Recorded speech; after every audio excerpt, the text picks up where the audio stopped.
अगोदर उत्सव असताना ही सुनावणी कशासाठी, तो प्रकल्प काय, तो आम्हाला माहिती नाही. सेंट्रल गव्हर्नमेंटने ही सुनावणी लावण्याच्या संदर्भातले निर्देश जिल्हाधिकाऱ्यांना दिलेले होते.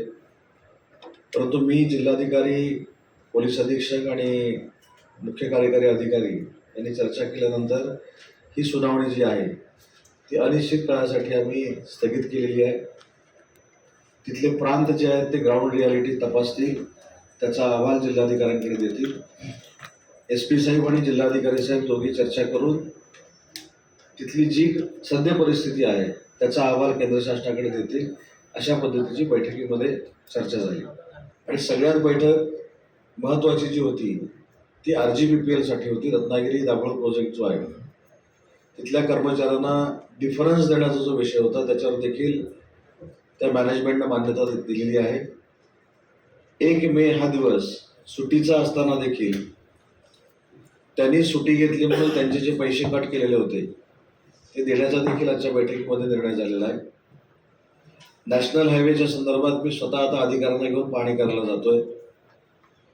तेव्हा अनेक विकासात्मक गोष्टीबाबत आज आमची चर्चा झाली आणि त्याच्यातनं धोरणात्मक निर्णय प्रशासनाच्या माध्यमातून आम्ही घेतलेले आहेत. 21 तारखेला मुख्यमंत्री रत्नागिरीच्या दौऱ्यावर आहेत. मुख्यमंत्री माझी लाडकी बहीण योजना हा एक कार्यक्रम मुख्यमंत्री महोदयांचा आहे.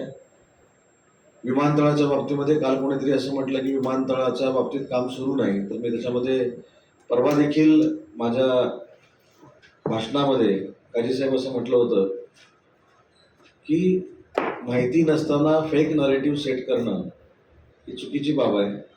तसं विमानतळाच्या धावपट्टीचं काम पूर्ण संपलेलं आहे आणि 100 कोटी रुपयाचे टर्मिनल बिल्डिंगचं काम हे 21 तारखेला सुरू होत आहे. दीपक सावंत म्हणून आपल्या रत्नागिरीचीच आहेत जे एअरपोर्टमध्ये काम करतात, त्यांची नियुक्ती इथं झाली.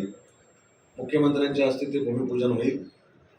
लोकनेते शामराव पैजे अभियांत्रिकी कॉलेज रत्नागिरी याचं नामकरण त्या दिवशी होईल आणि अभियांत्रिकी कॉलेजच्या नवीन बिल्डिंगचं उद्घाटन देखील होईल.